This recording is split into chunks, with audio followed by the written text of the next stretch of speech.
Okay, y'all, your container assignment has two parts.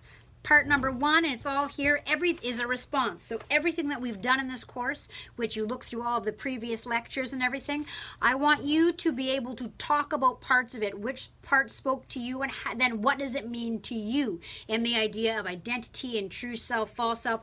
I want to know your thoughts on it. I don't want you to just repeat what I said. I want you to take the ideas and then tell me what do they mean to you. How can you connect them to your life? And that is out of 10 marks. Okay, so I'm looking for about 10 points, or maybe you want to do 5 points, but really elaborate in depth on them, or something like that, to show me, to demonstrate your understanding on the material. Okay, and also the course is about how do you put this into your life? How does this help you to live your life completely and to be able to actually live life and go beyond just tolerating life, but to really enter it and to live it and to become a new creation. So that's kind of the idea behind the assignment. So, and then your next one is the container assignment. And your container assignment is what are parts, the really most important things within your life who have shaped who you are today. Okay, if you're looking at the false self, remember it's not the bad self, it's the small self, but it's the part that has created who you are. And it's a really important part of yourself as well. So my example I gave of my grade 12 self would have been hockey. That would have been a part of who I was. And theater would have been a part of who I was. And the moment, so when my friend's dad died, that was a huge moment in my life, and I would tell why. And faith was a huge part of my life that shaped and changed and things. And then I would say why.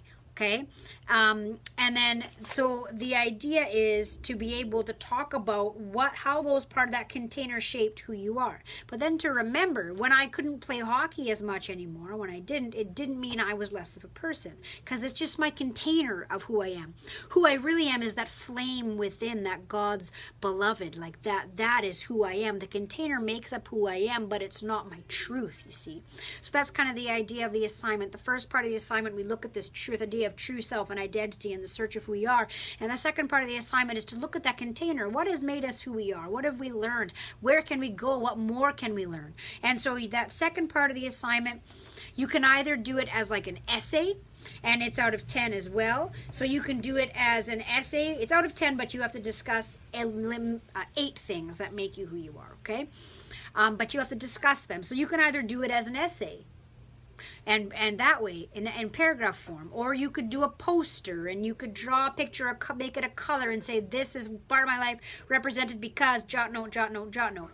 Or you could do a video, or really if you have a different idea of how you want to get the material across, you're welcome to do that. Okay, so that's the assignment. You all have it. It's also online, and I'll also be in the class in person if you have questions. So there you go. Have a good one.